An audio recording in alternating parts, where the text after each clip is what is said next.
Well met, lords and ladies. Jacob Butter speaking, and welcome back to another episode of...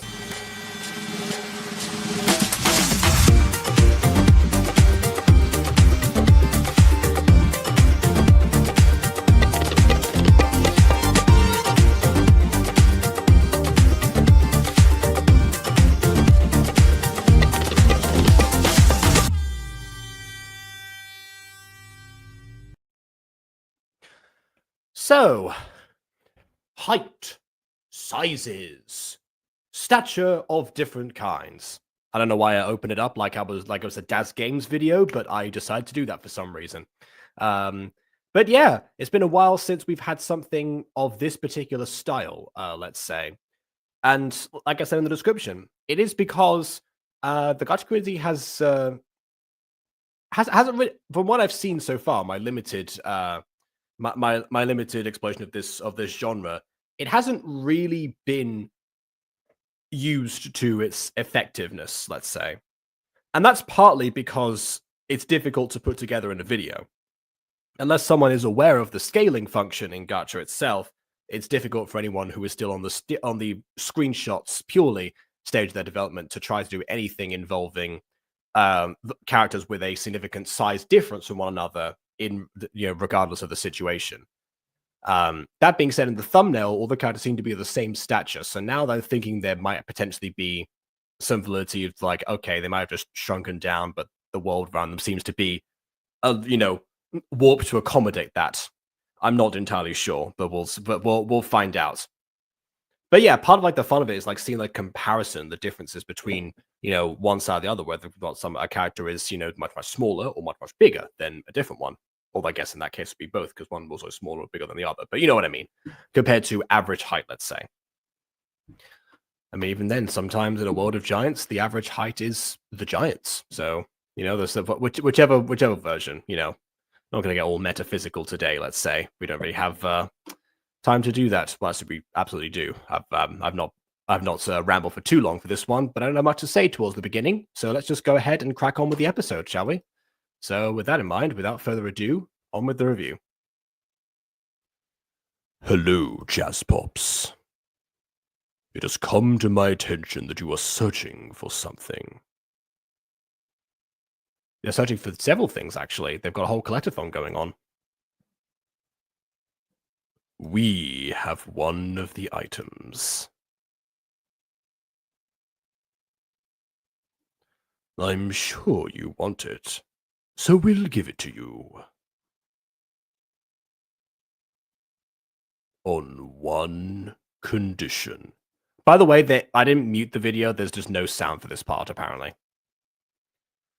You need to find it before it's all gone. Interesting. It's a finite source of something? Okay. Try looking up, around, down under.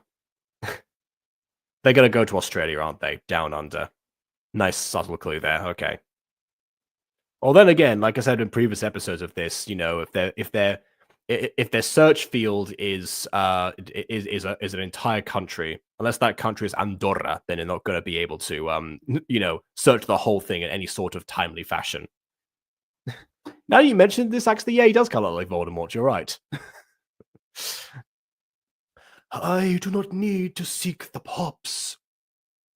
With this item, before the night is done, they will come to me. Do you understand? Oh my goodness.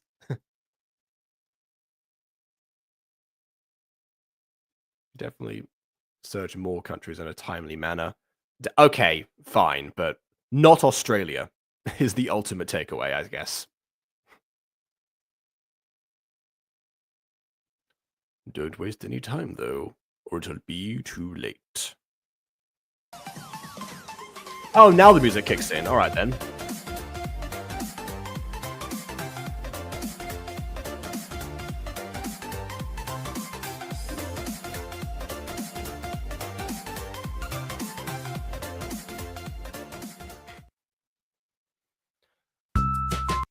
There we go, Australia. Welcome to Australia, everyone. And interesting, this is a live action background to go with the idea that they are in fact in Australia. All right. Like I've said before, a lot of the guests on Gacha Review tend to complain a lot about like the combination of live action, props versus, backgrounds and stuff in Gacha. I have never minded it personally. At least not the backgrounds. The props I go back and forth on. Then again, I've gotten flack for a 3D prop effect that I found one time, so maybe I'm biased in that regard. But yeah, honestly, I think it's the case that the live action props don't blend in as well because people don't mask their hands to accommodate like, them being held, let's say. And then of course you have but with the backgrounds, even then, most of the time they don't interact with their backgrounds anyway, which is a very like common thing in animation, especially in old animation, actually. Because if you look at but particularly old school cartoons from the first like 50, 60 odd years of animation existing, possibly even longer than that, most of the backgrounds are painted, except for certain things that are drawn a slightly different style that you can see them that they are like interactable. So sometimes when someone like plucks a flower off of a rose bush or something, the rose is like not digitally colored really because it was before computers, but it's differently colored than the painted background in comparison, and it's a very noticeable thing if you even know what you're looking for. So yeah, I guess I've been conditioned by those things to not care as much. But hey, this live action background, as far as those go, there are definitely worse examples of this. So yeah, welcome to Australia, everyone. Yeah, there's obviously the issue with any custom backgrounds, be they live action or not, that you could see the green screen all the times. I think the most obvious part is just the like translucent like skirt frills, I think they're called, on the pop wearing white. Whose name I've forgotten right now. I think that was Kitty Pop. I can't remember.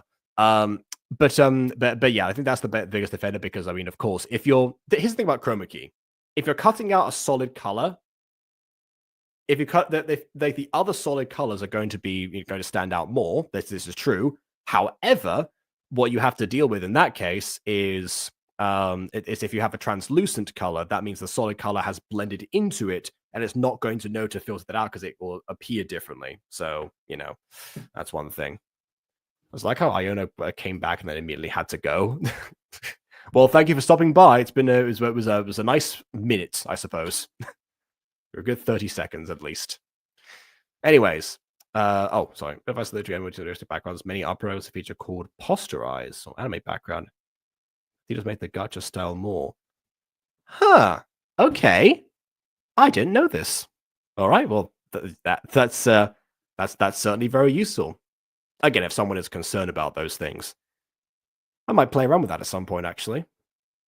We'll see. We'll see. And yes, Vin, you can definitely have an invite. Where are you? There you are. Okie dokie. Anyways, the cloaked master says something about searching down under. And what else? Thanks for inviting Snap and I to search with you guys. Ah, well, if there's anything that a pop series needs, it's cameos every episode, of course. So that's okay. We're all glad you could come and help us. Speaking of people coming to help me, hello. Hello. I don't know how to feel, but I am here. Fair enough. Apparently, Kirby's brain is fried. So her brain is fried now. Yours might be fried later. That's what we're going to do today. We'll see. This thing works overtime at all times, so I should be fine. Which usually makes these reactions worse for you. That's the thing. That is fair. Fair. I am ready to be logicked out of my mind. Yeah, fair enough. I mean, so far the biggest offense is that they are literally searching an entire country as their first clue to find this item they don't even know what it looks like.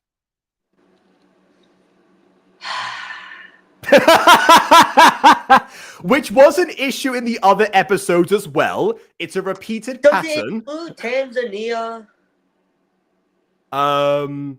They didn't say. The Cloakmaster didn't mention that, although that would be a good twist, actually. Because That if it counts as does down include under, then- Tanzania, that then adds on like a 30 to 45-minute ferry ride to and fro the island. They which can is even teleport. more They'll be fine with time. that. Oh, Yeah, of they course can will. teleport. Yeah. Sorry. I should have expected that. I'm so sorry. The biggest issue will be, a larger surface area to cover for a thing they don't even know what it looks like. All right, so All they know is that it's apparently a source that's going to get used up, so it might be like a finite energy source of some kind. So where's the scene when they get hunted down by 13,000 kangaroos?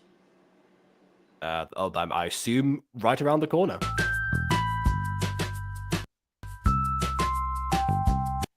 Anyways, where should we look first? We should start soon before it gets too late. I would check the Outback first. That's probably where you'll find the most, if it's like fully exposed.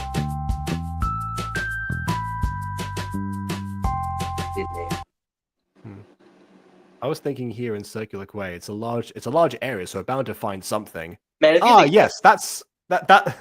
Yeah, Circular Quay. Like, yes, it is large, but you must think of the grand scheme of things.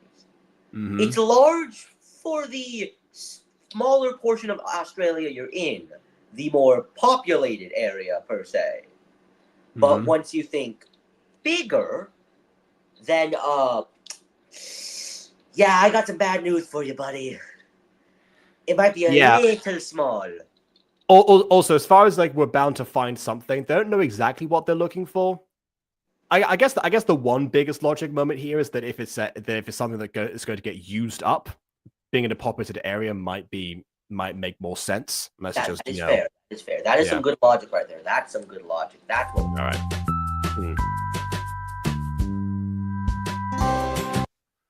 And if we happen to not find anything, we can search around the Opera House. Oh yeah, I forgot. This is the show. They always have to search around the big landmarks first. Well, I mean, it's very tempting whenever you're featuring a country in something that to show off the landmarks. That being said, though, this video is made by an Australian, so you would think that somebody might be able to like show the more obscure things they might know about locally compared to the more touristy ones. But I don't know. We'll see. Maybe we'll get there. We might get there. Send up the Brisbane. And the Harbour Bridge, and Luna Park, and the Royal Botanic Gardens. I think I've heard of all of these things. I do love Luna Park. Luna Park is amazing. Actually, I think of a different Luna Park because there was an abandoned amusement park called Luna Park in the series Witch, and that's what I'm thinking of right now. Yeah. Now Luna Park is an actual. But it was probably named after the park. Probably, yeah. Luna Park, great amusement park, good rides. Nice. Yeah, because if it's another amusement park, then absolutely was named after because it had nothing to do with the moon, so it couldn't. Yeah, Luna Park is a amusement park. Right. Not abandoned like in Witch, I assume. Oh, not abandoned. They got a new roller coaster like a year ago, and it's amazing. It's I'm not gonna go into roller coasters right now. I don't feel like it. That's fair.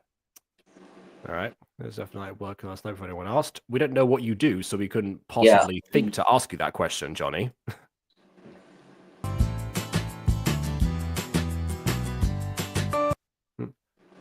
And that's as far as my Sydney knowledge goes. What about your in general Australia knowledge? Do we have like do any other cities exist?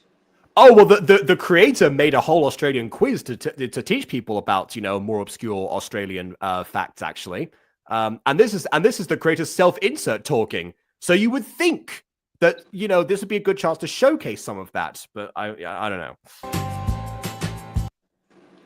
At least we can know what places where we can look. We were kind of a bit lost in Paris. Well, because Paris is more. Think about this. Think about the architecture in Paris. It's a lot more together, a lot more narrow path, a lot of buildings completely brought together. It's comparatively. I would definitely not call the parts in Paris narrow because actually a lot of them were designed specifically to be super wide, so you could have the same height of buildings compared to the length of the streets. Fair. So a lot actually wider than usual. I meant to say the alleys, not the paths. That's on me. Oh, okay. All right. That's on me. That was a miswording on my end. but it is comparably easier to get lost in a city like Paris rather than a city like Sydney. It's still easy to get lost in Sydney. However, Paris has more opportunity. Okay. We have a country group who just told us the country item is in. In like 2 minutes, they found the item. Yeah, that, and again, that's not even limited to this episode, which is what I'm guessing is going to happen at some point. Because it's been a thing for the past like 2 or 3. I don't remember exactly how many like, items they've collected so far. See, when me and Jacob eventually do some kind of fetch quest like this, it's gonna take like 5 episodes.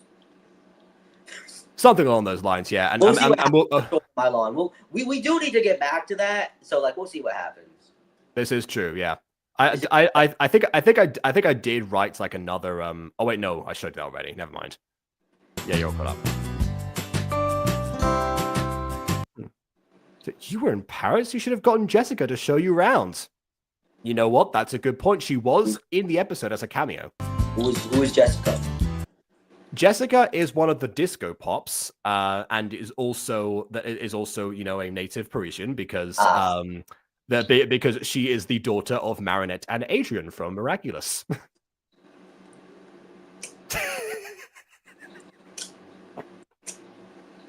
So yeah, knows Paris pretty well. You know, self-inserts. That's self-inserting is reasonable. What in God's name are they cooking? I don't know. You could probably ask. Johnny is here, so he could probably get her to speak at some point. We'll see. Get me out the kitchen, bro. I mean, if there was any place that I would suggest starting when it came to Pops content, it definitely would be Jazz Pops, because part of it being like, it's not only just because it's the origin of the franchise, but also because it doesn't get super complicated super quickly. Because so far it seems like it's too simple for too long. I mean, that's also kind of an issue in later seasons. Season 2, I will say, is probably like the sweet spot, actually. Yeah. Confused about what Vin wants. He wants to figure out your reason to exist, or I guess as the why do you exist? Your raison d'être. Why do you exist? Explain to me, in scientific terminology, how and why you exist. Well, if you want the scientific terminology, Marinette and Adrian loved each other very much, and it was dragged on for at least 6 seasons. Aren't they kids? Aren't they teenagers? Well, in the show itself, yes, they are. Obviously, this takes place sometime later down the line. Okay, good. Yeah. Good. But like, yes, what? and chat, I know I'm ignoring something very obvious here. I'm not going to tell him that right now. In what world are we in this absolutely messed up plane of existence? Why do you exist? It's a very simple question. Why do you exist? It's a simple question, Doctor. It's a simple question, Doctor. If you had a football-sized double, would you?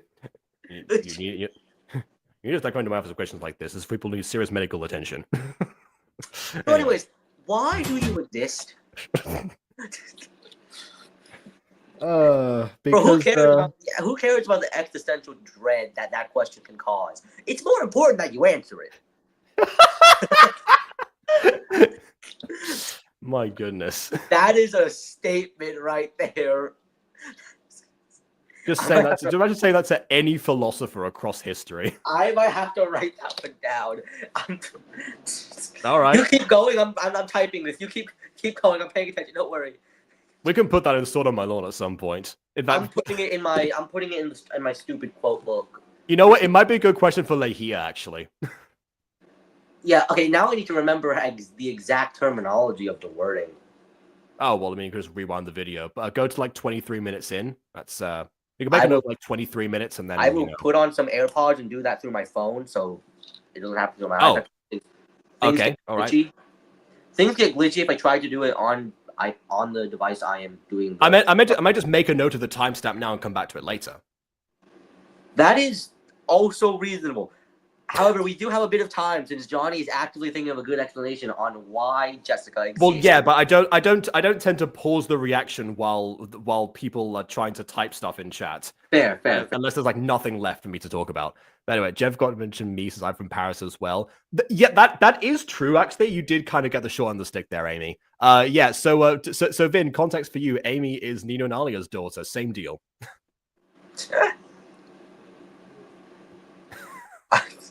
I can't get over the why do you exist. That's gonna keep him up at night now. What do you mean? No, I sleep very well. It's gonna keep Johnny up at night. He's gotta think about existence, bro. He's gotta think about character existence. Yeah. Oh my goodness, he's gonna go down Felix's character arc. Anyway, she would have loved that. Oh yeah, why didn't we think of that?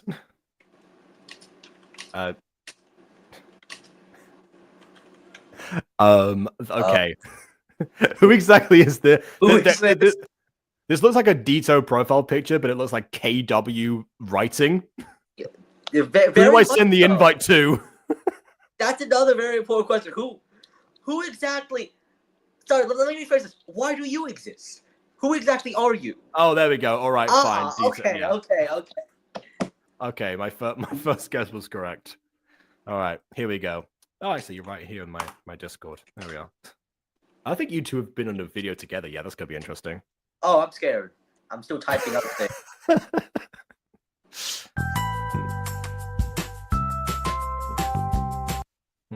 As you come to think of it, Kiddo would probably typed out the "let me in" 3 separate messages, not just one.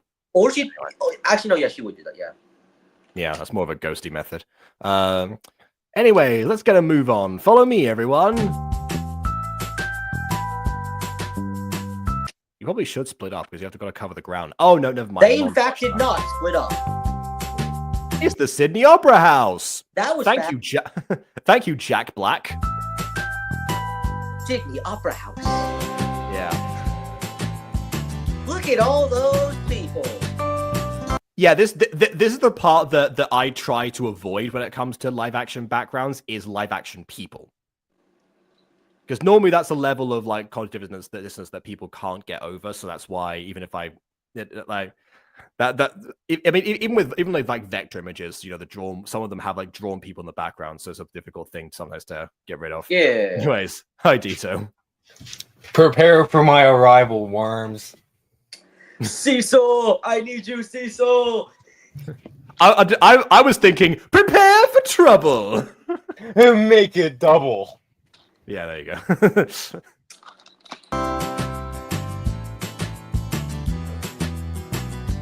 Luna Park. Oh. This is normal Luna Park behavior. Don't worry. Oh yeah, no, I can imagine. The one in which doesn't look like this. Hey, don't worry. It's great being an edible.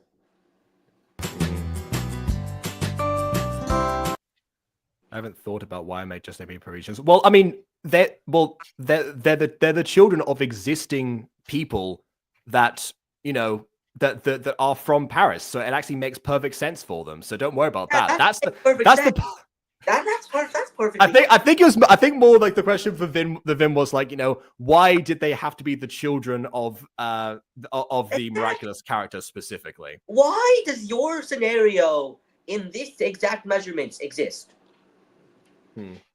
Why do you deserve existence? Well, I mean, they're superheroes. That's a different question entirely. I am sorry. They're superheroes, so that they've proven their worth, so to speak.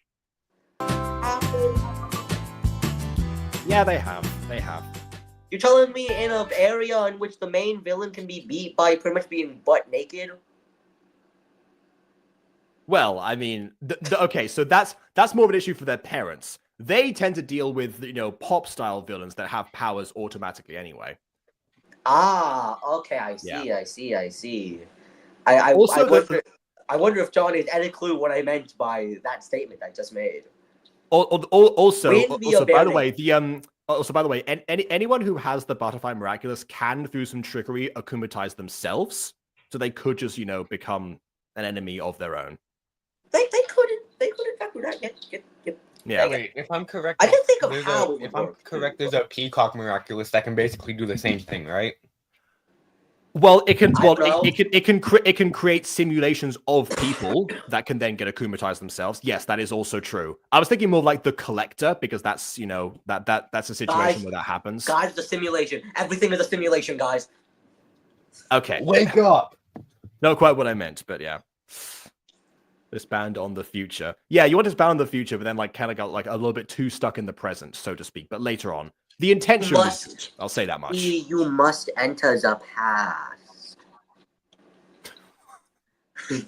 If you want to expand on the future, you must understand the past.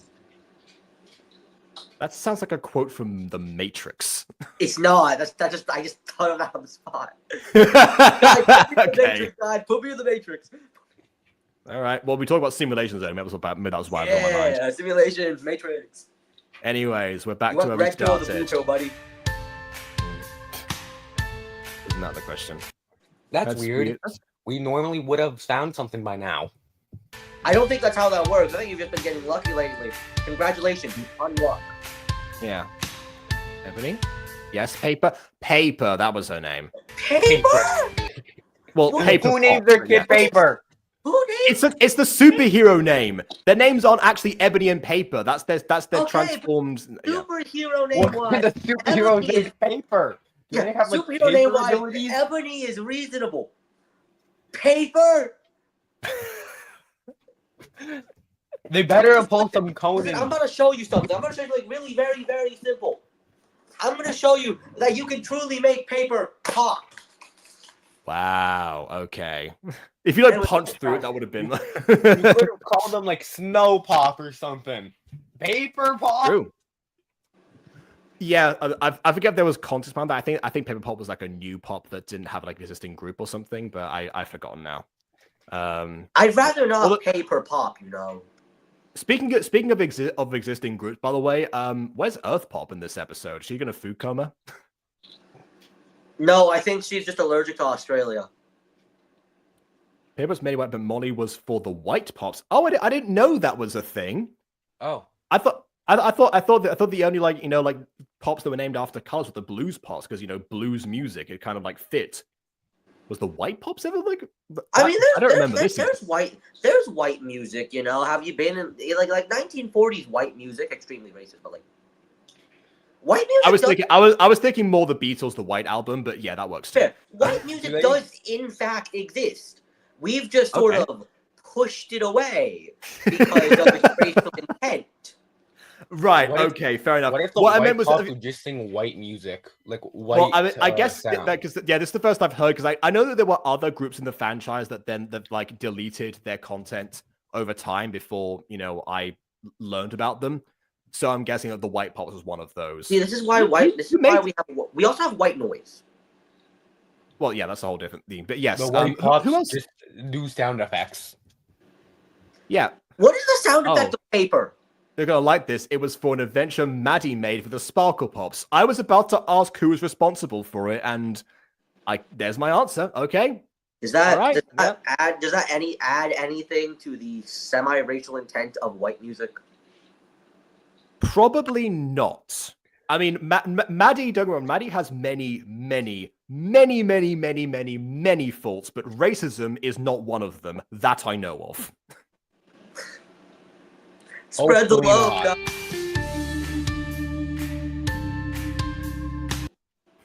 Is there another place on the show we could look? Yes, multiple. Yes. What do you mean? Of course there are. Do you know how big Australia is? Everybody, we have some good information here. Australia isn't just Sydney. We have other cities, guys. This is the Australia. This is Australia. This is Sydney. Two different things. You do have Sydney in Australia. It's not like they're like a whole country. Mm-hmm. And one of the largest to exist in the world or anything. Yeah. There's a reason why why many schools begin by classifying Australia as the continent instead of saying Oceania. That's like searching a Vancouver Island in Canada and saying, is there anywhere else in Canada we can look? Stop! we checked Washington D.C. Could we look anywhere else in the U.S. or is that off the charts? You know. Guys, listen. We looked through Beijing. I just need to make sure. Is there any other China? You look through Moscow. Is there anywhere else in Russia they could be? Guys, I think Tokyo's clear, but I think that's all of Japan. Are we missing anything?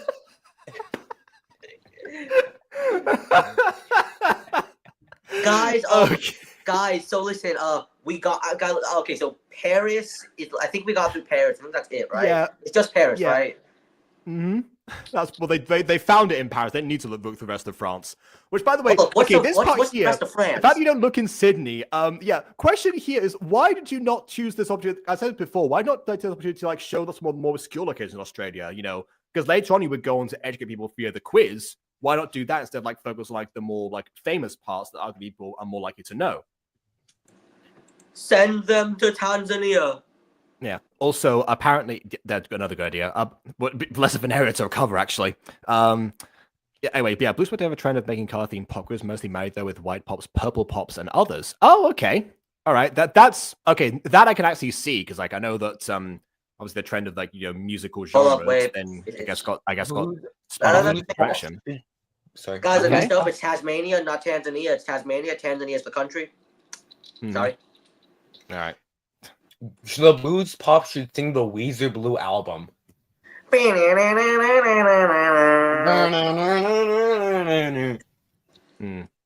Must be using episodes more to putting much thought into the. I see. Well, all right. I'm just thinking for like they say write what you know and all that.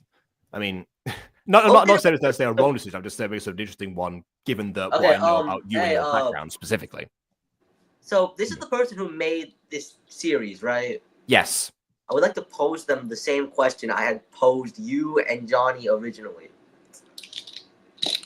So, why exist?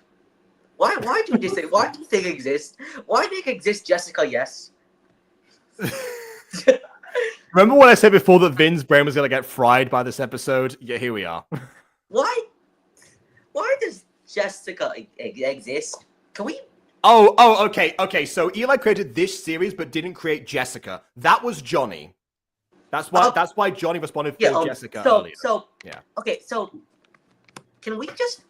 We need to do something that the Jacob strut is real. We need to do something that a lot of universes fail at. We need to prove the non-existence of things. We should make. This is advice I give to everyone. We should make less things exist. This is where Vin like creates his own pop series, but they're all the villains. He's actually the new bunglers. No, it's a pop series, and it's just a white screen the entire time. Wait, then you have a sequel. That's just a black screen. We were talking about Lego Batman last review, actually. So and then you just circle through all the colors. No. I just need a white screen and black screen. We'll call it the black and white. Black and white. I'll get to the Lords in Black eventually. Mm-hmm.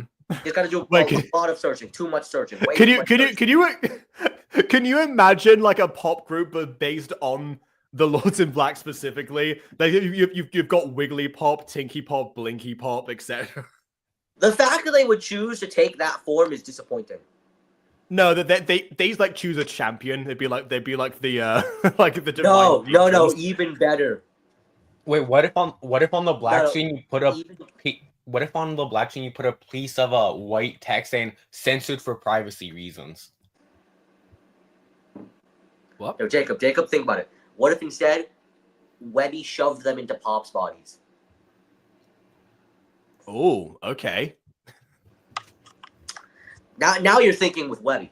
I mean, poor. They can only return by completing good deeds and having a character arc. Yeah, exactly. That never happened. They proceed to be stuck in those bodies for eternity. It runs on longer than The Simpsons because they never learn. Yep. I have a question. Yeah. How do the villain fights usually go?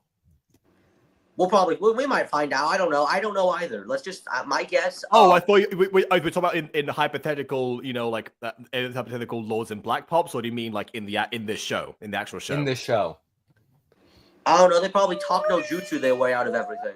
I mean, they do sing. There is there is a lot of talk no jutsu. That is true. They will very occasionally use their powers in some way. Usually they use their powers like over the course of the episode before the villains show up. They might like blast somebody with like rays because they each can shoot laser beams. That's a universal power between all the Pops. Why? But, it's not Why? really not usually. Why do we laser beam? Well, I mean, I think because in the source material, that was just an easy effect that they could constantly do. They could have the characters go in front of the green I see screen, now. and Okay. then Okay, Yeah. that makes reasonable sense. That does in Yeah. fact make reasonable sense. I will accept that as logical sense. Because I will not accept half of this thing's existence as logical sense, but do they keep ever us fight with like? somewhere, right? Do they ever Speaking of the fight with source like their material, hands Gacha. like a weapon? I don't think the Pops believe in weapons. I don't think in the minds of the Pops weapons exist. No, I haven't. But I mean, well, most of the time they don't really need them because they either have their magic powers or their laser beams, which are part of their powers. So they don't tend to need them necessarily. Theoretically, There's a reason why we have magic weapons.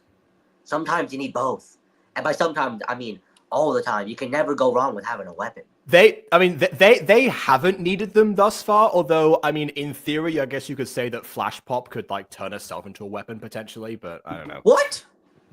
Yeah. Oh, okay. So in Super Pops, there is a character called Flash Pop whose power is shapeshifting. So in theory, it could turn herself into like a battle axe or something. I don't know. Okay. Yeah, guys, just give all your Pops firearms. I mean.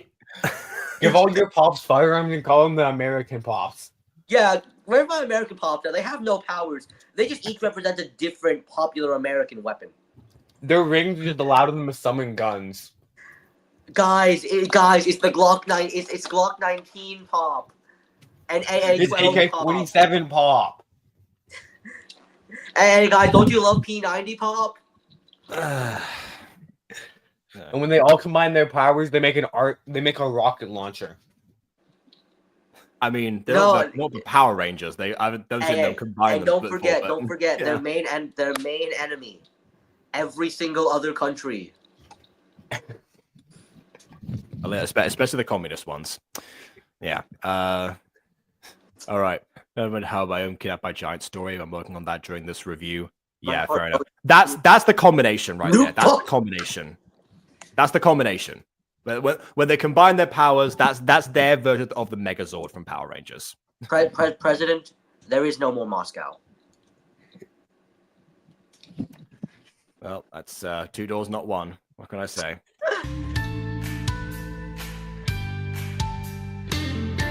There is no other Australia.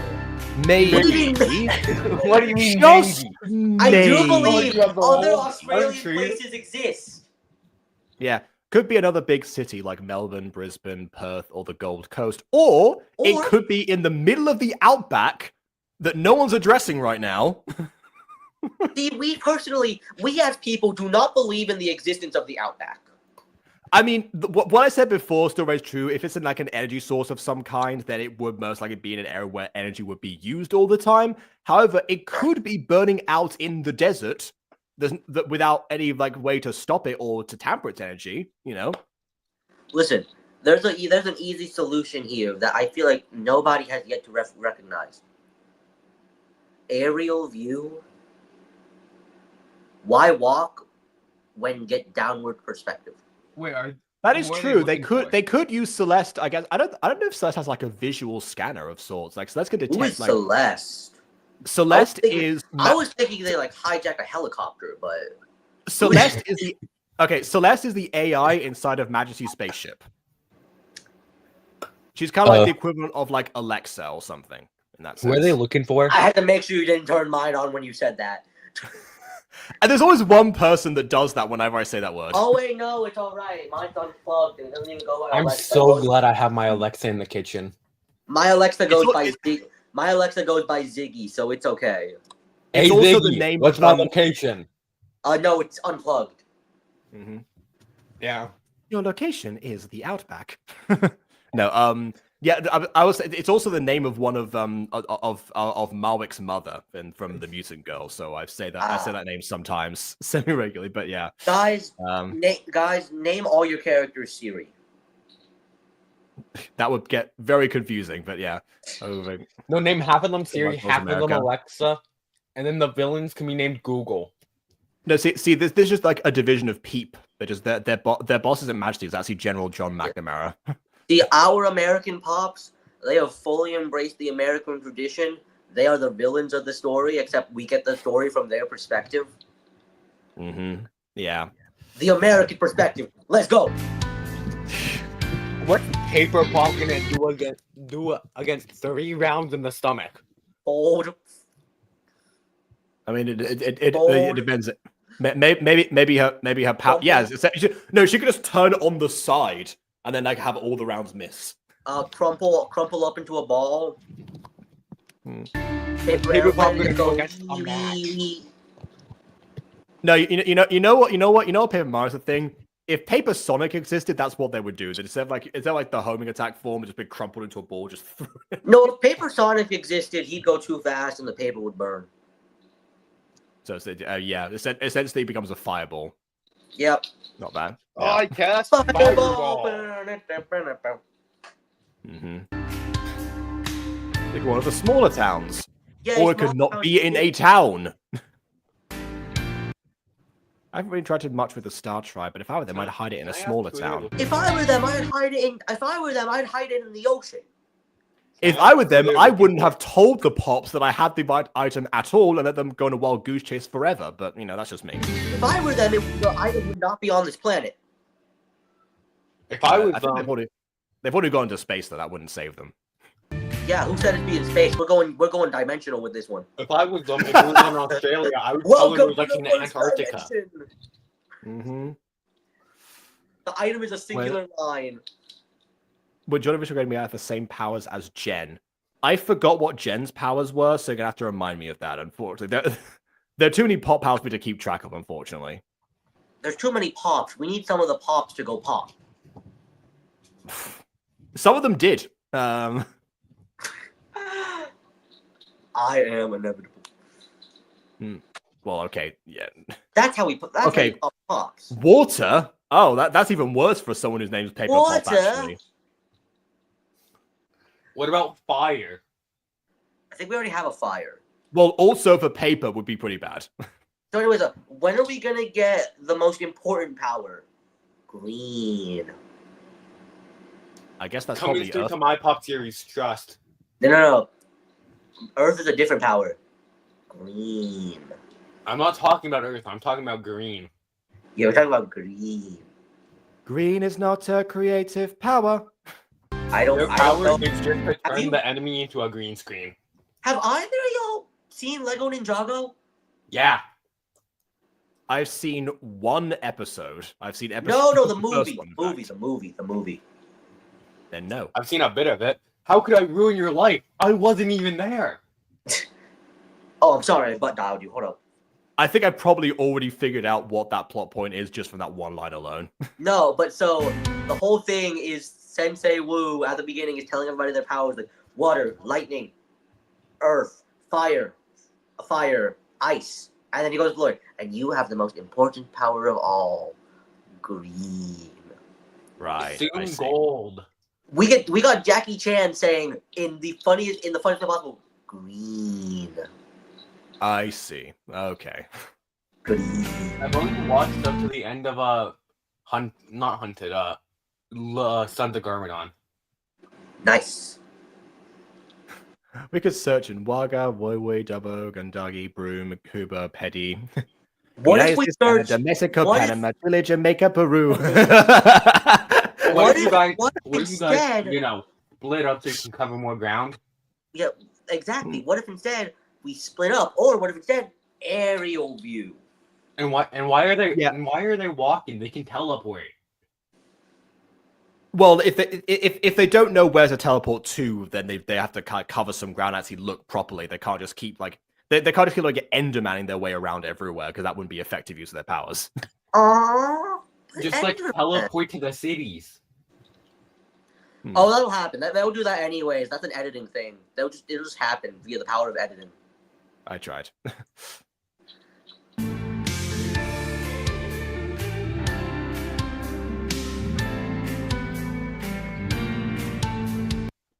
Oh, great, more of these. Okay. All right. Yay! Calgary, Unatanda, Broken Hill, Launchdon, Adonga, Skatumba, Wulungjaba. I love Wululunga. There you go. Someone else tried. You've got the next list in. Now there's an or after that. I think the list are done. There's an or. Oh well. Okay. See, That's that's a lot of power of choices. grammar. I know when lists end. It could have been a separate sentence, but like, full stop, or perhaps blah, blah, blah, blah, blah, but yeah, okay. Yeah. Well, Australia's quite big. I could name more. Yes, you could. That's exactly. Yes, and That would take too long. also, yes, Australia is quite big. Why are you trying to search all of Australia with a group of 7 people? See, this is what I would have done, like you could have used like the zoo as your location and say like, okay, this is like the general area, because that's all. So that's a big enough area to search, but not big enough to be ludicrous. And it's a place that people wouldn't know necessarily if they hadn't been to Australia before, then lived there or grown up or whatever. If just get all the pops to just collectively search over the entirety of Australia, and they still wouldn't find the item in a day. Well, no, they probably wouldn't be able to search an entire city in a day if they worked at regular human speed. If they split up, and if they're all in separate areas entirely, like they all start in different locations, they would not be able to find the item in a day. As someone who's making a search pop, yes. A search pop? That just has the ability to see where anything is. That as long as they have a visual, as long as they know what it looks like. Powered. As long as they know what it looks like and have at least had contact with it. I mean, it's overpowered in this situation, but it would be mostly useless in almost any other. See, we need a pop. We need a pop with a power that just makes things go pop. When are we gonna get? When are we gonna get pop? Like, when's that gonna happen? There's a group called the Pop Off. Yes, there. Much to my dismay, there is. But well, why is it to your dismay? I thought you liked this stuff. Because they weren't supposed to be canon, or rather, I should say, we weren't supposed to be canon. What do you mean we? I'm one of them. We're not canon. We don't exist. The Pop Pop was the goofy name that Bond came up with during the parody of If Bond and Jacob Were in the Pop series. That was not meant to be a canon, but meant to be a spoof thing, which then Treat Pop made canon by referencing it in the most recent episode of Treat Pop Adventures.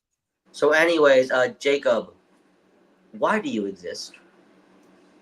Ask Treat Pop. I understand the extent. Vision. How does that work? I mean, I think it'd be more of a case of if something was you know how the dog miraculous works with like the fetch power. I guess it would be like that. If the item is somewhere, they could probably potentially like find it or have some sort of like signature of it somewhere. Kind of like how Celeste scans for entities, basically. As long as they know how to track the signature, then that would probably be how. I guess the limitation would be they'd have to like know what the thing was in the first place in order to actually get a signature. I mean, like, based on what's going on in the series, if you just bring around like a Geiger counter, you should be okay. I mean, for this episode, because it seems like something being used up, so radiation is possible. But otherwise, if it's just a random object that has no reactivity, Geiger counters would be useless. See, you know how in the last stream I was in, like Universal, like I said that the solution is always chloroform. Yeah, how is that going to help in this situation? So I take that back slightly. The solution is always chloroform when there is violence involved. Which is almost never in this series. But when there is no violence involved, the solution is always Geiger counter. I kind of want to. Again, there might not be any radiation. There is always radiation. I want to see a villain choke slam a but pop. not any more than like the average that you would get from like counting anything on a Geiger counter. The point is to measure the difference in radiation. See, Jacob, you just need to think outside of the box. Mm-hmm. You get your Geiger counter. You get your 1940 radium dials. No, what you need to do is be the box. What? Be the box. Like be the crane, I guess. Yeah. Or be the demon core. All right. The solution is always radiation. I will say, by the way, echolocation and X-ray are good powers for pops to have in general, actually. So, you know, don't... I love We have bat pop. We use echolocation. Okay, what are we gonna get? When are we gonna get the radiation pops? The radiation pop kills anything they touch from their mass amount of radiation. No, that's just alpha pop. Beta and gamma pop are a little bit safer, unless it's a prolonged period of time where they're more precise. They handshake their friend and they melt into goop. Yeah, when are we gonna get them radiation pops? We need radiation pops in our life. I never thought my GCSE science would get so much use in this episode. Radiation, everyone. Don't go near it unless you're Marie Curie. It didn't work out for her. What do you mean? Unless you're pretty much everyone knows what happened to her was not good. They lasted long enough. It's okay. It's okay. Wow. Okay. Moving swiftly on. They got the prize. They got the prize. It's okay. It does. We try to talk with them invites if it's violence they want. Maybe we should just do that. That's why we need radiation pops. When you can actually talk no jutsu your way out of it, because the more you talk no jutsu them, is, you know, like the more they get radiated.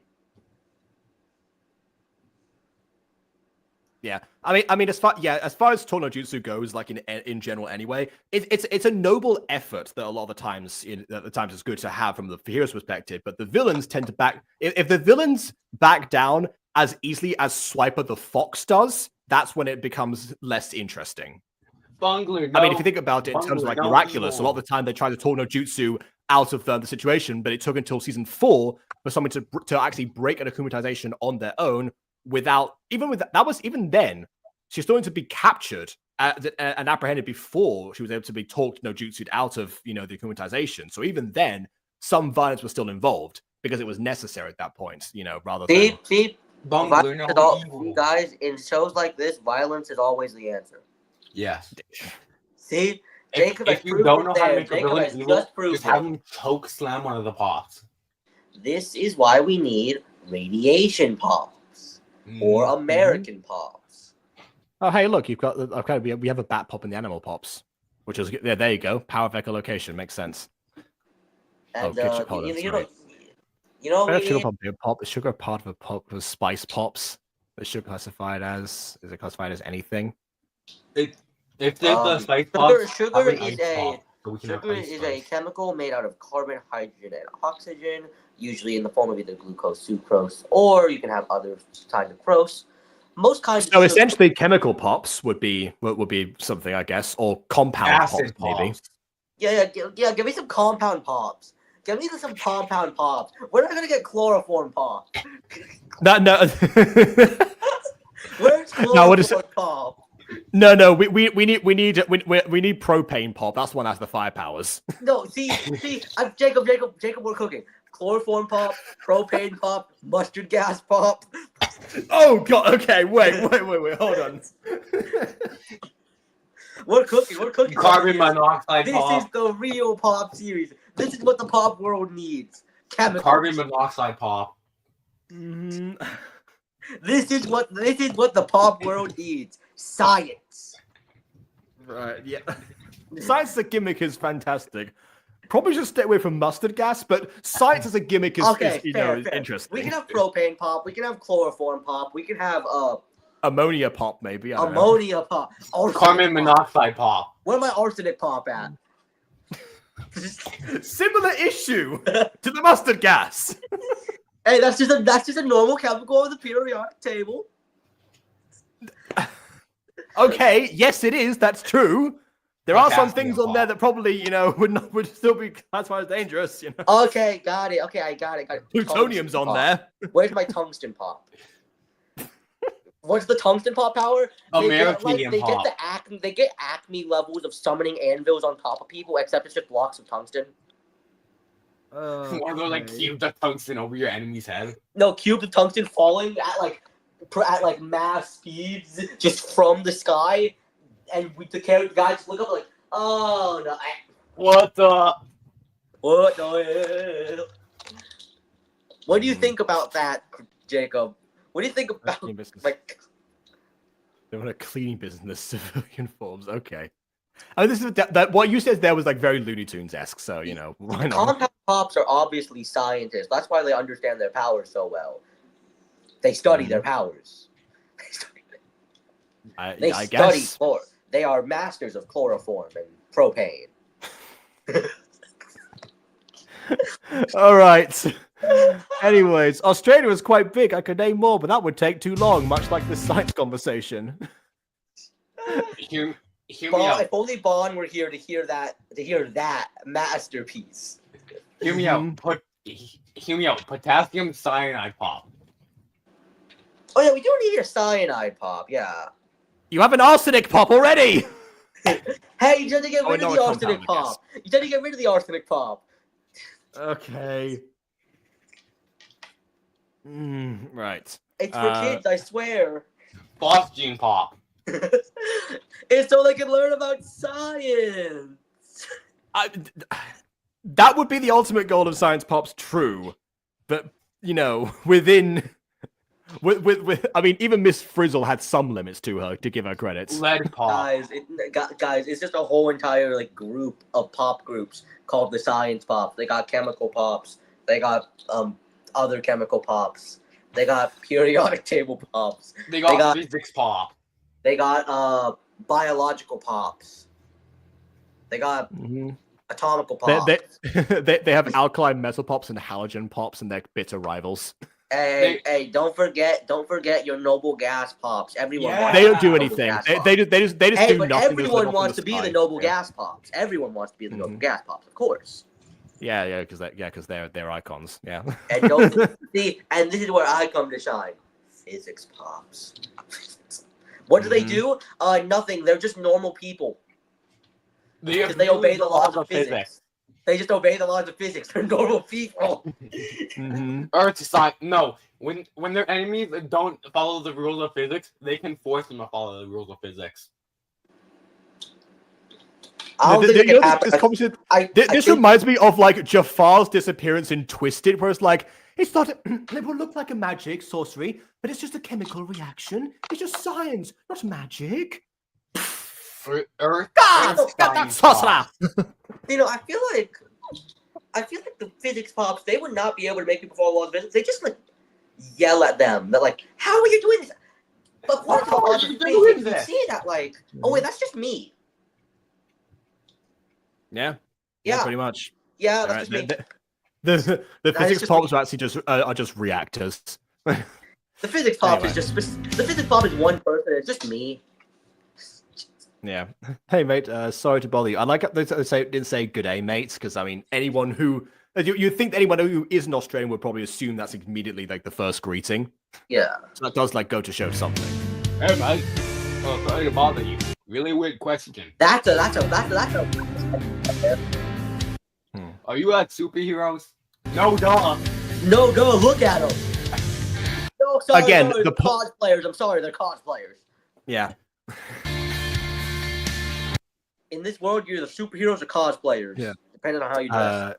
Yes, we are. Why do you ask? Oh, Bonza!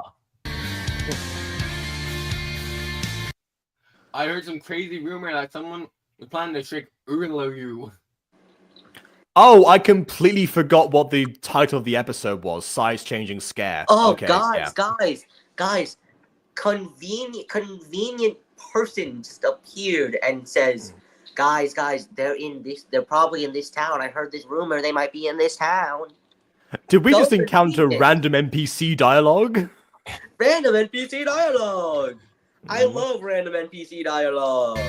Instead of next time, while I have NPC monologue, we just get a montage of them searching through every single city until they finally get to this one, and they're all just extremely exhausted. Like, oh come on, please, please tell me to this one, please.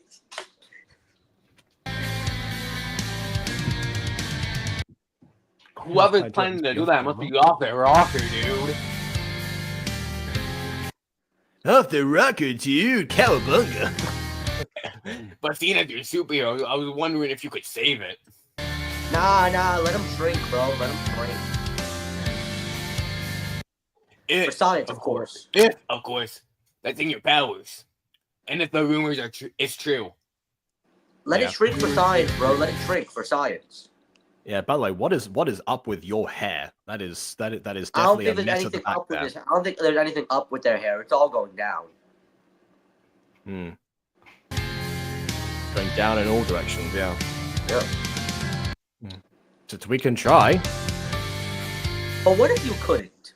Wait a minute. If Ulu, whatever ill it is gonna shrink.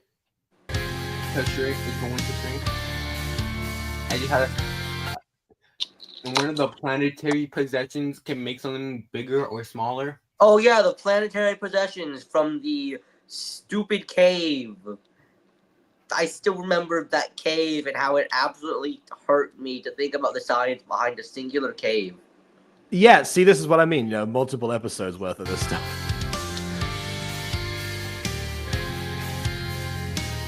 Does that mean it's at the whatever it's called? I need to rewatch that stream to see what happened with that cave. It's been a while. Uluru? Possibly.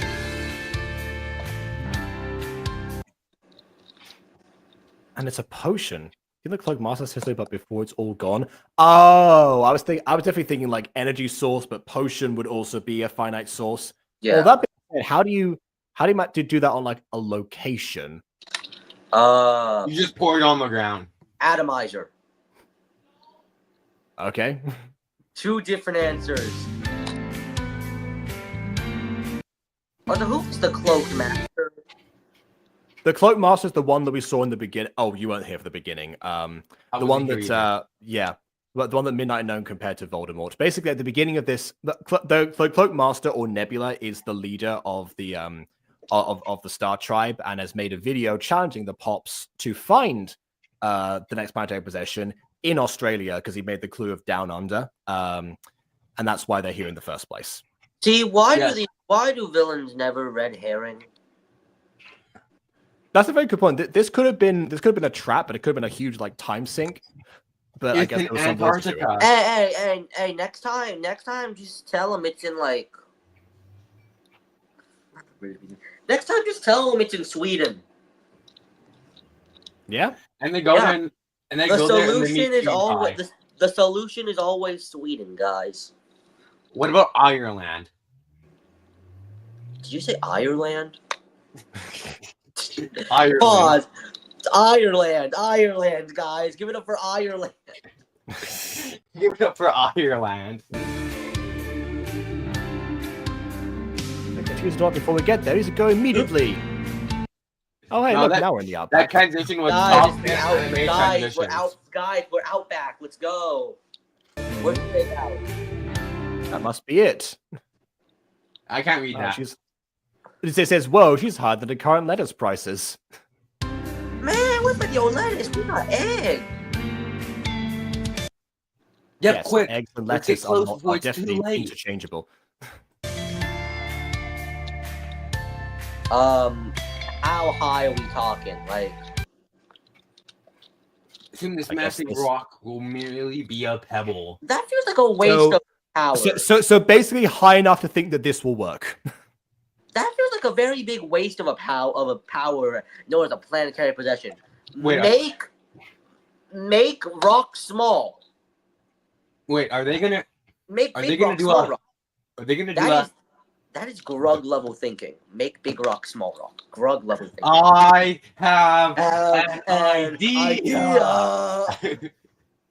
Oh, When they- I'm looking they- at I you, have they're questions right thing. behind Again, I me, keep thinking you aren't guys they? steal like KW's catchphrase for some reason.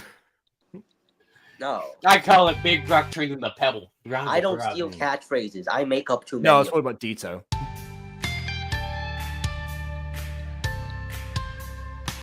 And now this liquid will remain. Drink Just pour it! on the ground and achieve the same Drink effect. it, no more. Drink it! Those silly jazzbots are probably still searching somewhere else. They're right behind me, aren't they? Aren't they? Uh-huh.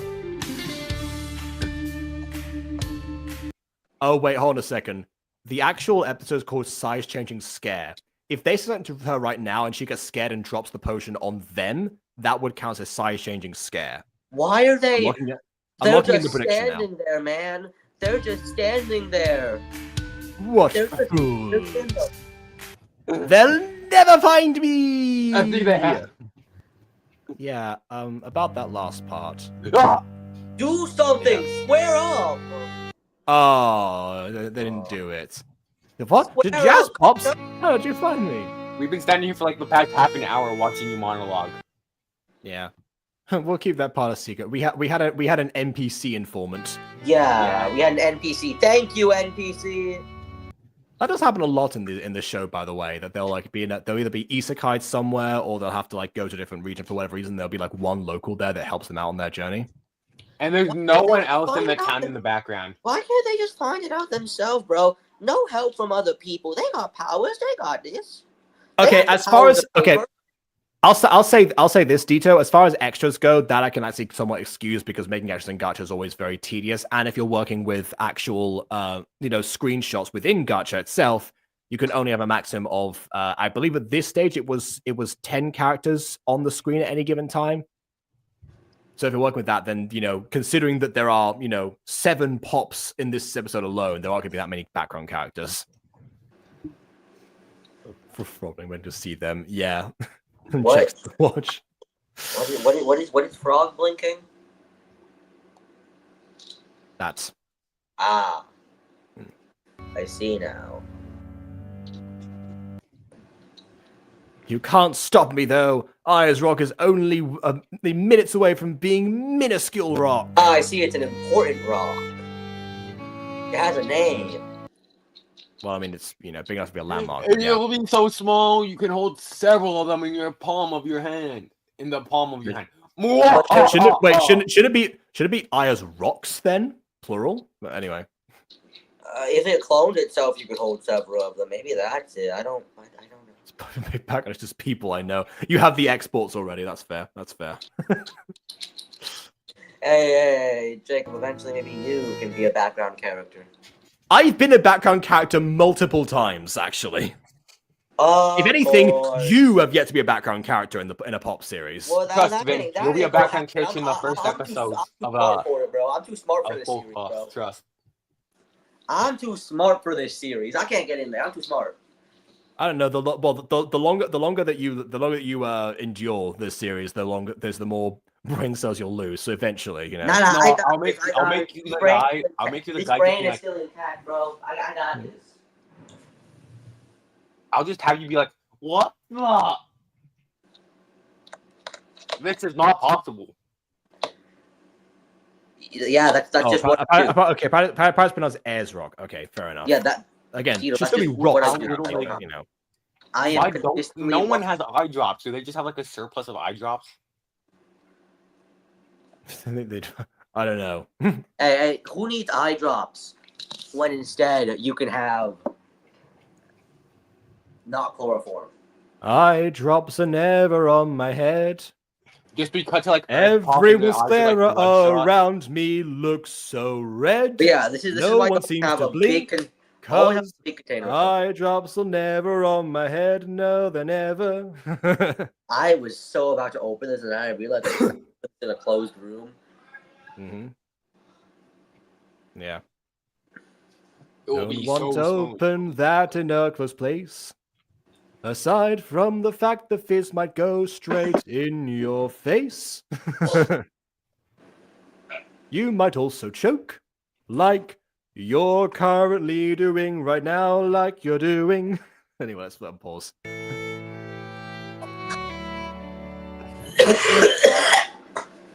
Oh God! You can stop me now, you fools, because Oh, Vin sure can't. Oh God!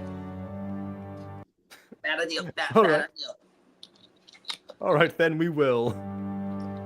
See, that's how I lose the brain cells. Just Oh, dying. there we go. All right, that was okay. That was some lightning. All right, that's not like what the lasers looked like. That was unique power. That was some action. I don't think that's lightning. That's just. Give me a second. Wait. I think it's like like stand up a little bit so you can see your face. Yeah, there we go. There you go. No, that was me scooting up. Oh. I'm just adjusting it. Let me repeat that. I think that was more of a just a. And their eyes, no wind. Yeah.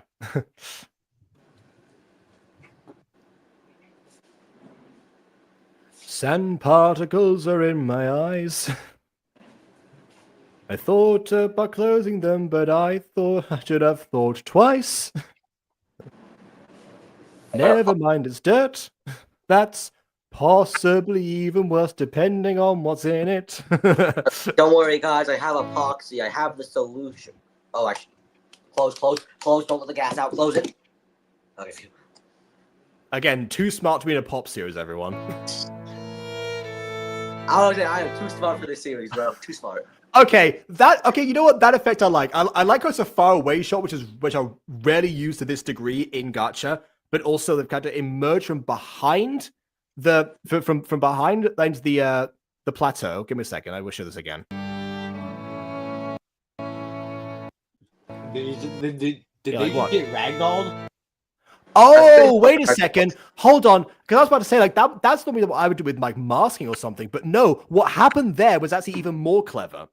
What happened there was that the character faded up as it was still moving, as it was still being keyframed. So it looked like it emerged from behind the background when it was in reality just still forming. That's extremely clever and working with, like, the resource that you have. Not to mention it's the faraway shot in the first place, which is already, a welcome surprise. It'll be a while before we get close-ups to this degree, but in this series, but you've seen them a lot more in like other Gacha shows. This, on the other hand, not so much.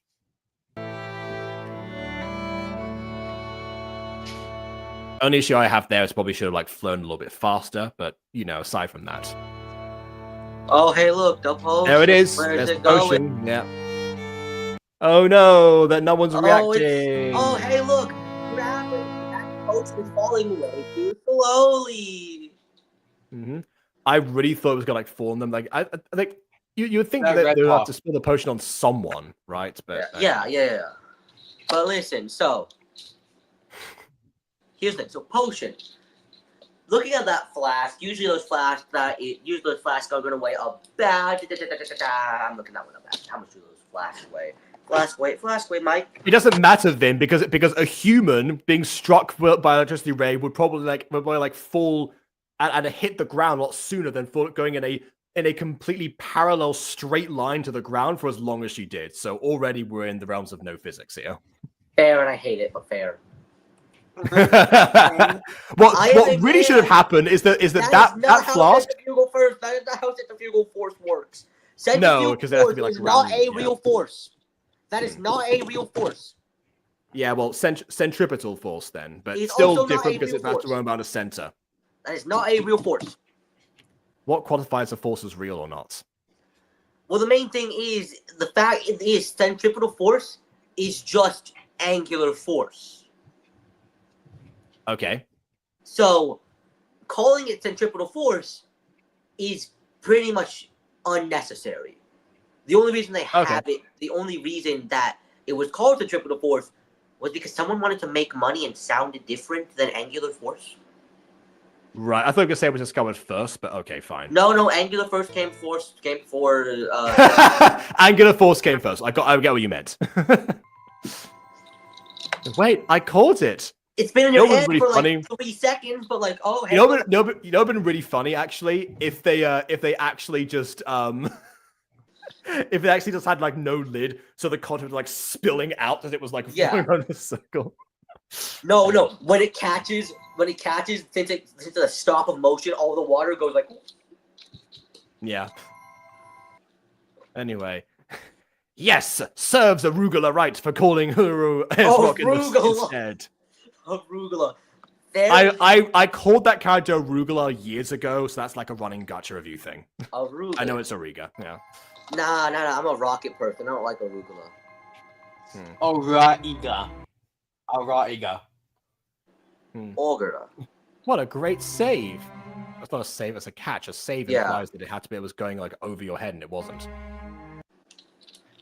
Now you guys have another one of the planetary possessions, and as usual, we the guest stars did nothing. Why are we even here? Most of them did nothing. I don't know where Earth Pop was. Has the one all the way on the right said something yet? Nope. Not in this episode. I think this is the first time the person all the way on the left is saying something this episode. No. She's talked before. Winter Pop has talked before. What about that light blue one? Yeah, I don't think Life Blue would have said a word. Also, a couple of times. I think it is just the one that. They're just standing there, menacingly. I suppose we should go and put it back now. I think you should teleport, not just stand there. We did it! Here we go. One planetary possession. The last shot you see is just Celeste. Where'd the blast go? Where'd it go? Where'd it go? The potion? I assume one of them has it like tucked in one of their skirts. That's what I'm guessing. The red one, probably. The Takis one. Yeah, the one that they were caught it. Yeah. Yeah. That's your voting treat. Try to make her play Candy Crush. What? Juicy. Ugh. You weren't there for the Candy Crush episode. Delicious. What is the Candy Crush episode? The episode where the villains and Treat Pop and such play Candy Crush to decide who wins instead of a typical fight. What? You can imagine Bon hated that. Why can't we just fight? Why can't we have a villain? And that was a modern episode. This was made years ago. True Adventure was a modern episode. Why can't we just reverse Steven Universe this? Let us fight. Again, another example. Steven Universe, as soon as we're talk no jutsu, is encouraged, but not always possible. That's the difference. See, who cares if you can make a difference? Who cares if you can make a change? Just fight. I will say Steven Universe is probably a good example like how the Pops could balance those things out. Because I mean, as far as shows go, musical interventions is a thing that the Pops definitely control as a whole, especially the source material. Just not the part about where talk no jutsu doesn't work or sing no jutsu doesn't work. See, why can't we just have a musical fight? Another good idea. Why can't we just Hatchet Town this whole show? I mean, let's just Hatchet Town this whole thing. Everyone's against each other. Yeah. Speaking of Hatchet Town, check out my latest Aphmau song if you missed that video. It is a parody of Hatchet Town. You did that in like 2 days. Yeah, because but the idea like emerged so clearly. I was like, okay, I'm dropping the Jeans song for right now. I'm gonna. Well, I mean, the episode was just Nerdy Prudes Must Die. Yeah, right down to the logo. Yeah. But way worse. Go watch the review. And go watch Nerdy Prudes Must Die. Yeah. Then the you'll song get is definitely more digestible, but yes. Yeah. Oh, and the song too. Watch the song too. Yeah. Bad Pops and more fighting in Pops. Yes, that is true. Like, obviously, this is the thing I say a lot when it comes to reviewing like old content. Obviously, when it comes to old content, like the creators have normally evolved past certain things, but at that point, the advice tends to be more applicable to the audience members watching who maybe haven't made their first Gacha series. They want to like find out more about it or something compared to the creator. When it's the modern episodes, it is definitely more aimed at the creator. That's the difference. Yeah, we need to make more people fight people. Mm-hmm. This is why we need the chemical pops. The nuclear pops. We need the chemical pops just so we can Hatchet Town this whole show. Yeah, you know, I did have an idea for a a pop show that was called Element Pops. The problem is that all the elemental powers, like earth, air, fire, water, those are all taken by other pops. Even said in this episode, they're two ones. However, I didn't consider the fact that element pops could also apply to periodic elements. Yeah. And now I'm reconsidering. I am a man of science. I would just like to say that's how. Actually, no. Why don't we just like drop like a freaking like drop the like chalice of life just inside of the entire pop franchise and just let them feast or famine? Well, I don't know about that. I guess that would be a way to reduce the cost somewhat. But exactly. Chaos reigns. Love Jeff Bloom. How's Weather Pops going now? Oh, that's definitely next. Yeah. Thing is that I said before, the Weather Pops is like number 3 on my priority list right now as far as production and stuff go. What's 2 and 1? Well, 2 is next musical episode. 1 is something that I'm planning to shadow drop. I'm not going to name drop right now, but that's gonna be more Gacha from Jacob. Okie dokie. Yeah. Okie dokie. Thanks for inviting us to search with you all. I guess while Urpop was in a food con, what else are we going to do? Yeah, I've had so much fun. I'll have to do it again sometime. I think there are only 3 episodes left, so, I'll have to do it quickly. We should. You guys are great pops. Allegedly. Imagine Planet Pops. That's just Sailor Moon. That is just Sailor That's Moon. The problem. Yeah, that's the problem. Yeah. We don't need Gacha Sailor Moon. Sailor Moon. We just Sailor took Moon episodes of Sailor Moon and call it Planet Pops. Okay. Can we not ruin Sailor Moon, please? I've never watched. I can already confirm. I have not watched it either, but I know what it's about. Will not be able to give Sailor Moon the flowers it deserves. Very true. I had to space that sentence out just to get the point across and make sure I hit all those beats with them. Mm-hmm. I'm so glad I have a sturdy desk. Mm-hmm. Jump onto your desk, no ball. There's not enough room for me to jump on my desk. Sturdy desk must die. Sturdy desk must die. Not my desk. Mm-hmm. Guys. And now we have another item safe. I'll it was later. I have 3 down, 4 to go. 4 to go. Do they make two? Because I thought there were only. I thought there were 8 items. I thought there were 9 episodes. I guess we're gonna continue this in some other way. Okay, all right. Guys, I think all of us just can't count, or one person here can count, the other ones can't. So yeah. We still didn't have that one pop talk. Yeah, they not. No, we didn't. Also, the size changing scare was definitely not much of a scare. They in fact did not size change. Yeah, this is definitely a video in terms of in terms of which, by the way, hold on a second. There is what do you mean there is one for there's absolutely one for Earth. This is the meme one. Anyway. Yeah, no, but actually yeah, what I forgot what I was gonna say now. I'm blanked. Oh yeah, this is definitely an example of how how to set up something without the payoff. Because once, I mean, it's essentially what we had in here was Chekhov's potion that never got, yeah. Like if you think about it that way, you like. I mean, it's not like you introduced the potion in Act 1, but you alluded to the potion in Act 1, but then it didn't actually. Yeah, can we just like? 3. Yeah, can we just like Chekhov's gun this? Well, that's exactly what I was referring to. If can we like? I mean, like an actual gun. Oh, right. Okay. Well, leave that to American Pops. No, but yeah. So that's the most disappointing part about this particularly. I will say there was more like background Australian knowledge than I was expecting, considering like the starting point of Sydney itself. And eventually, of course, Ayers Rock, which I never actually heard of. So it did end up going in the direction that I kind of thought it would, and that's visual of arugula being like tossed away was definitely a very clever way to go about doing that. And yeah, I'm kind of sad I didn't think of that myself before I started masking. The powers were used. They didn't talk no jutsu.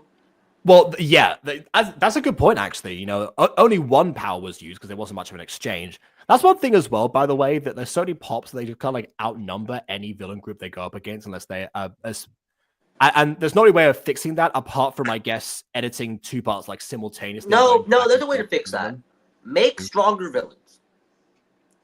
Okay. Or have the pops split up and fight villains as No, make the villains. Well, then editing gets weird. And you have to compile multiple fights at the same time because they're all split up. Make villains that require more than one person to fight. Yeah, because like, this is the DM speaking here. How to create balanced encounters. You do because because I have experience of seeing. I have a friend who's very bad at balancing. Who the one who made Book with No Name. Because let's just say his original final boss went down in 2 turns. Oh, that was like that was like bouncing the opposite direction. Oh yeah, no, because the difference is at the beginning of the campaign he balanced really badly, as in he made them too strong. At the end of the campaign, he made them too weak. Right. Because he did not understand the character growth, which led to him getting annihilated by my 400 damage magic missile and a tank that was also a god that was had a Mjolnir cloud sword. I don't know. But yeah, so if you want to create a series that has a group of heroes and you want to focus on more than one hero at a time in an episode, sort of like what's going on here, you need stronger villains. Not a cast of weaker villains. If you have one really strong villain that acts as this like unstoppable presence that you know they're gonna try to fight, and maybe it'd be one of those times like you beat them this time, but you know they're gonna get stronger, but you also know the party or the heroes are gonna get stronger. Being able to see that growth on both ends, as well as being able to see an actual fight put up on both sides, is very nice. I think the best example of this is probably Frieza from Dragon Ball. Yes. Actually, no, I'm actually you monkeys. I've got a better example. So, okay. Well, at least it's probably less known, but I do have a better example. Okay. So, I'm gonna assume we have a good anime fan base here. People know a good amount of their animes. Yeah. Well, we'll see. We'll see. Well, it's a more popular one. Don't worry. So, getting to around after the Vigilante arc of My Hero. Oh. Right. We get really big powerhouse villains, Shigaraki. And then we get heroes in which we've seen their growth, yet they still need more than one person to make sure the fight goes well. Mm-hmm. In which then you get the involvement of each of multiple characters as a group of heroes, rather than having one hero do all the work, and at the same time, the fight doesn't seem easy. You get to see the difficulty in the actual conflict. We don't need fights where it's a group of people, but the villain is too weak to balance out that group of people. Mm-hmm. I wouldn't say Silhouette is a good example of this either. At least not at the moment. But by the way, I've already forgotten what his new name is. What's a silhouette? Well, Silhouette is, proper now in this context. So Silhouette is like the main like new addition to the bunglers that happens in Ballet Pops. And to be honest, like I don't actually think okay, here we go. More. That was it, because we made fun of that name relentlessly in the video. I should remember that. Yeah, but the Silhouette / More is a threatening presence on an emotional level because of his connection to one of the Ballet Pops specifically, and that's why it was motivation for actually entering. The thing is, they never really properly faced him. Oh, okay. Because like as soon as he did what he did, he kind of just left. There was no opportunity to see like the different, like how they would even like have reacted or done anything, because he kind of like fulfilled his purpose and like just won straight up and then just disappeared. I mean, and even then, that wasn't much of a fight. That was a cheap shot that they caught them by complete surprise. That doesn't count barely. So I wouldn't say that he's a good example. So at least not from what I've seen. Maybe he's actually really, really powerful. Has been accumulating power over all of these years in season 2, and that's why. But as of right now, have not had evidence of that yet. But yeah, so just in general, anybody who's watching this, if you're going to create a series that has more than one hero in a group at which they are all progressing the same amount, as if they're all pretty much the main character, make sure either A, you have a really strong villain in order for it to balance out, or 2, make a mirror, make a group of villains that all have about the same level of the hero, so there's still actual conflict. You're going to see that in Sword of My Lawn. Yeah. Look, the first half, then we'll get to the real villain, but you know. I was going to say, potentially you'll see both options, actually. Because if you will probably if you use the mirror option at the beginning and then build up to the big villain, essentially, that's why they call it Big Bad Evil Guy in D&D campaigns. Yeah. Yeah, exactly. That will also be like impression, because like it's the final milestone. This is why you get a DM to help you write your series. They have the experience of knowing what the people want. It has definitely been, yeah. I build what the people want. Yeah, someone who builds what the people want, somebody, and then you've got 2 other people who have experience delivering, those things in this particular medium. Yeah. In my medium, I'm allowed to manipulate it at any time. In this medium, I need to make sure it's all perfect right then and there. But again, in this medium, I don't have people that change it while it's happening. So, and you also have a chance to alter things as you go on anyway, and course correct. Yeah. The villain was kind of a pushover in this episode. The villain was a pushover in this episode. Yes. Well, I mean, she literally got pushed over by the lightning, but yeah. Literally, yeah. Yeah, but metaphorically speaking as well, yes, you're right. That's a thing that happens a lot. Less so in this episode than in other ones, because in the other episodes they get Tou no Jutsu out of it. In this one, there was at least some element of, okay, we're not going to be able to convince you, so we need to we need to act right now. Better there was action instead of there being purely dialogue. However, instead of being I was just like you. Okay, we haven't gone that far yet, but I mean, it felt like it. We were given action here, but the action didn't feel rewarding. There was nothing that happened there that made us feel like this should have happened. This was deserved. It felt one step above season 1, episode 1, when Earth popped through the first laser beam at the villain, who then just dodged it. It was Regil. Regil just dodged it and then was like, okay, I'm not going to focus on you right now. We've got plans for you later. That was the thing in season 1, by the way, where, but like every time they encountered the Star Tribe, they had plans for them, so they weren't going to outright fight them just yet. Until the final episode of that season, in which case they actually did at least try to do something. But I guess by that point it was already too late, because they'd already, trained up a little bit. I would probably say like the first 2 seasons of Jazz Pop's probably handled that, though, those kind of things, like, the conflict a lot better than the later 2 seasons, done. At least so far, because we've got 3, possibly more episodes of season 4 that I might have not been on the playlist. Besides the payment of like the potion, this seems like just straight filler. Well, I feel like it's I don't know about filler because they're contributing to the overall plot of collecting the planetary possessions. Yeah, I feel like it's more like the whole like it feels like filler, but it is technically narrative. But the whole show is narratively episodic. Mm-hmm. Like I was barely engaged in like the episode because it felt like nothing was happening. See, if I was not me as a person who was going to logic my way out of why everything here doesn't work, I would probably be in that same boat.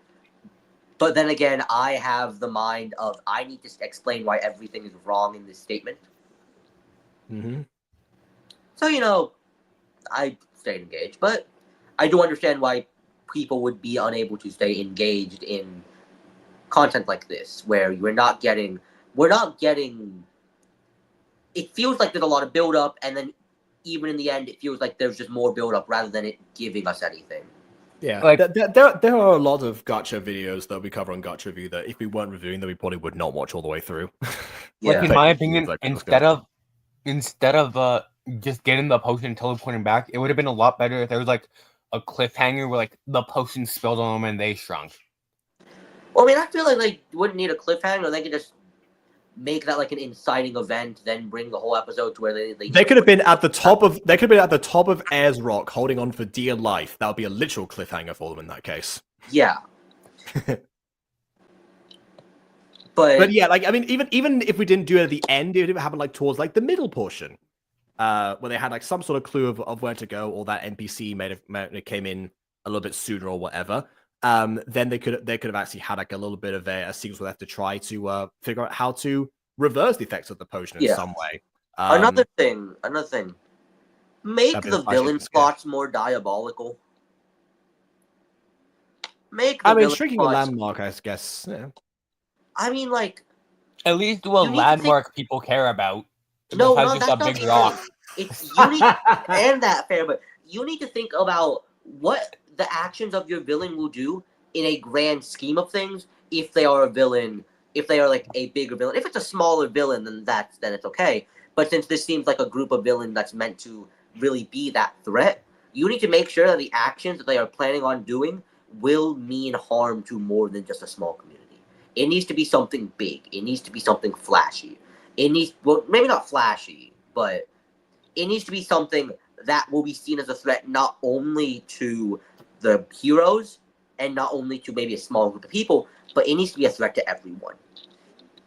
Your villain. I don't know. That kind of depends. I mean, some of Doofenshmirtz's plans definitely veer more towards pettiness rather than. That's take over the tri-state area. That one's because the whole in the grand scheme of Phineas and Ferb, most of it takes place in the tri-state area. Yeah. So him affecting trying to affect the entire tri-state area makes it seem like a threat, since most of our setting is the tri-state area.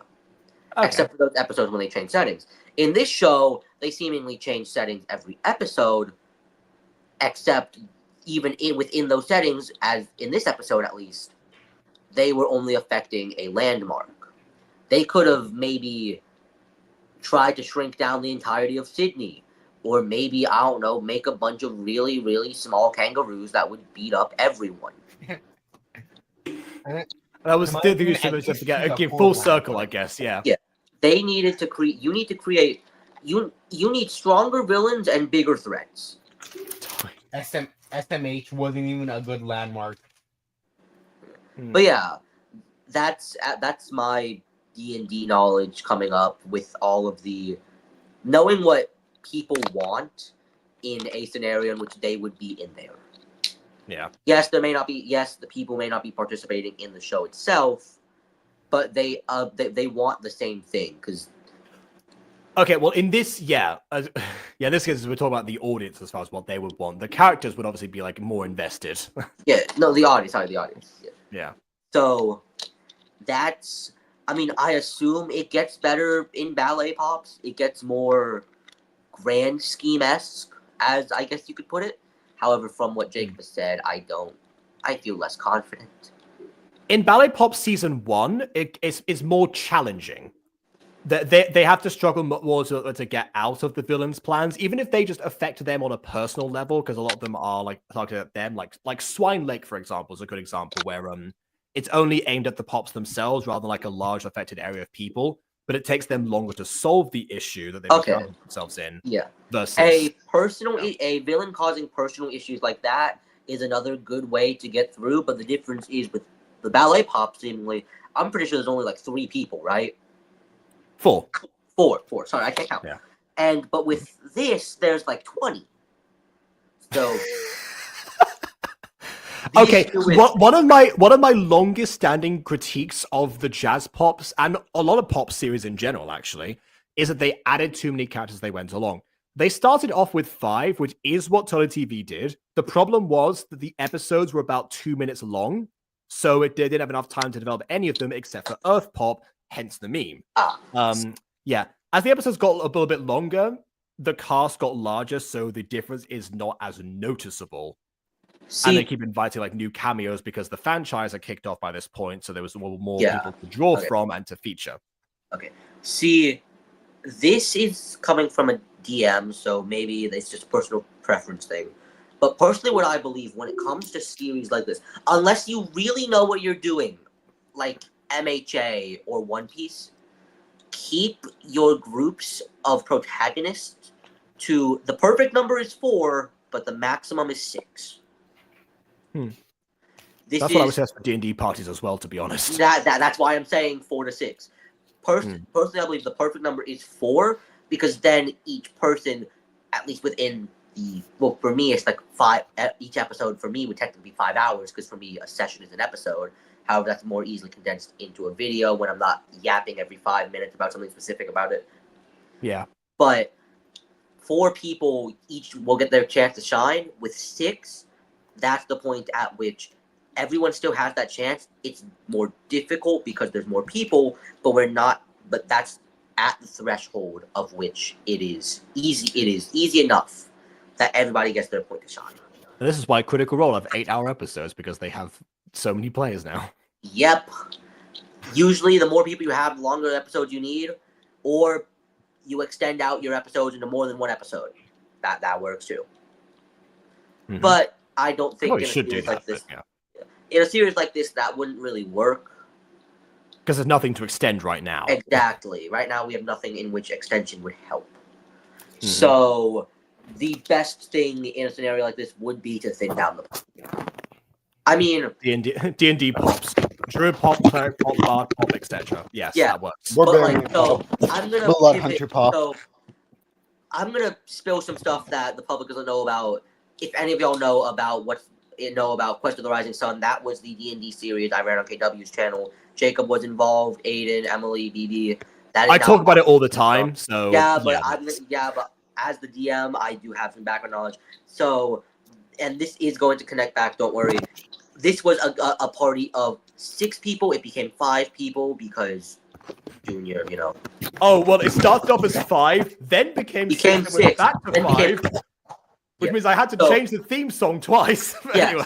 So I had originally, and I told this to Jacob, I had planned out the entire series episodically to make sure that every character gets that time in which they get to shine. In this case, if I remember correctly, Jacob, I told you in arc 1, arc is pretty much, we only got to the end of arc 1. We never got to arc 2 and 3, but you know, it was, I believe, originally Hera and Nathaniel were mostly arc 1 because you could feel it happening. It was happening naturally. I didn't need to do I was going to say, you didn't account for that. That happened naturally, so I just pivoted. And then at the end of arc 1 is when Emily's character, Lumina's arc, was supposed to begin with the... We did sort of start with that, yeah. Yeah. Into arc 2 is when we get to wars and stuff like that, which would have pivoted to BB's character getting time to build themselves up. And then Doc's character was in arc 3. I don't remember what I did for Doc, but I did something. I can't remember what it was. To do with like his family background potentially. Probably, yes, probably. Yeah. So again, this is working with a group of characters. This would be the other option for making sure each character gets that time to shine. Instead of trying to shoehorn it all into one episode, you could spread out character arcs throughout multiple episodes. But the issue again comes with the size of the group. We can't with 5 players, and since it was D&D, I could stretch it out a bit longer than usual, arc-wise. Yeah. With a series like this, you really can't. You need less people. Yeah, the video itself is only like 7 minutes long, like just over 7 in this one. What it seems like is just a lot of the problems stem from the simple fact that we need less people. Yeah. One thing that actually going back to Dragon Ball, that Toriyama's editor told him at one point was that because because the sales at one point were starting to after the first arc of Dragon Ball was starting to to tank a little bit in terms of the manga sales. Yeah. So they decided, okay, to start Fist of the North Star, which was the most popular manga at the time. And what they found was there were things that they could do to help improve. One of them was to cut down the characters. That's why you get Goku, Master Roshi, and Krillin for such a long time before they introduce everyone back again, and then Goku alone to some degree. Yeah. So rather than having like Goku, Bulma, Oolong Pua, Yamcha, like just you know what I just thought? Like different ones. Yeah. You know what I just thought? Yeah. JoJo's Bizarre Adventure is the perfect example of everything that I have said.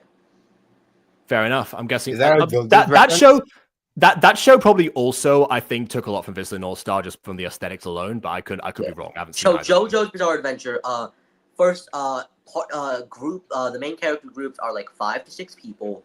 The villain is extremely threatening, extremely strong, usually has a power that outweighs most of the party combined, so we get to see that character growth. Each character gets their own arcs that happen either in tandem or at different times, and what the villain does comes off as a threat to the grand scheme. Example for the powers. The world. I mean, okay, yeah. Thinking about the threats, one of the main ones is Part 6, Stone Ocean. Okay, we're probably almost done. We're about to end. I just want to finish off this last statement. In Part 6, the main threat is the end of the universe. Which makes sense. Yes, that's very grand scheme, but you can go smaller, like in Part 7, in which the main end goal is, I'm gonna call it perfect reality. That's not what it actually is because it only takes place in America. But it's pretty much the president getting what needs to be done, which to the populace is not the way to go. So that makes it come off as a threat to the grand scheme. All this tandem creates a series that you stay invigorated in and want to keep track of everything. That's what we need in a series like this. Mm-hmm. Yeah, I suppose. Yeah, with JoJo, one of the biggest things that people keep asking is, what part is your favorite? Oh, I like part 1 for this reason. I prefer part 2 because exactly. blah blah blah. Yeah, and in that case, you could probably say that is a thing you could argue for in Jazz Pops. I prefer season 2 because I like how the actual the actual characters start to tell you to doubt themselves. They start to become threats within the group itself. They get a bit more of attention, even if they are on a quest. I might prefer just the simple collectathons, later Blues Pops and this series. Which probably means A-Dub is on a collectathon, kind of streak at this point, for whatever reason. But yeah, I can see that approach being thinking okay, let's make it a consistent adventure rather than just purely episodic. Let's have something that builds on itself a little bit more in comparison. And others might just prefer the general episodic stuff because that's closer to what the source material did most of the time in Super Pops. So you could at least you've got that going, I suppose. But yeah, probably again, it was they could have gone further in all of those different aspects and in all of those different times, I suppose. Like I said, we're wrapping up the series. We've got 3 more episodes to go, but it does feel. I don't think I've ever spent so long on my closing thoughts. No, probably not. I don't tend to give actual input like that. That doesn't happen often. That shows you've been in enough reviews now to start to apply that. That's not even from the reviews. That's just my D&D brain. That's the specialty I have in this group. I'm a people pleaser. D&D, okay. I'm a people pleaser. That's what a DM is. People pleaser. Well, a good DM is. A lot of them are. A good DM, of course. Yeah. I mean, I've met some bad DMs. They try. One of my DMs went specifically out to kill me, not the rest of the party, just me. Oh, same thing happened to me. Yeah, in multiple. Yeah, I was about to say. Yeah, that happened to me too. I've heard the story. I can't tell that story on stream because I know people watching this will be mad at me for saying it. But it also would take forever because there's a lot of back and forth that goes whenever you bring that up. And that, but once stream ends, I could talk to you about it if you want to hear about it, because it gets deep, it gets juicy. Damn, I guess I'll leave the StreamYard room open then, so you can do that. Before we go, Harry Therapist sexual to strangers, their friends, their partners. Yeah, they were this close to doing the enemies to lovers cliche, but they're never really enemies because of their background. So I don't count that. You know. Yeah. I just want to emphasize that quickly. But yes, as far as everything else goes, yeah, we're gonna share some D&D stories now, I guess, amongst all of us, and I could definitely sing Aiden's praises too, as far as like letting the hot sauce challenge be the final thing in episode 3 and actually solving the case, which was not planned at all. What? I've got some stories for you as well. All right, so everyone else, please leave a like or dislike because your opinion matters. And subscribe if you haven't done so already. And on that note, until next time, farewell. What do you mean?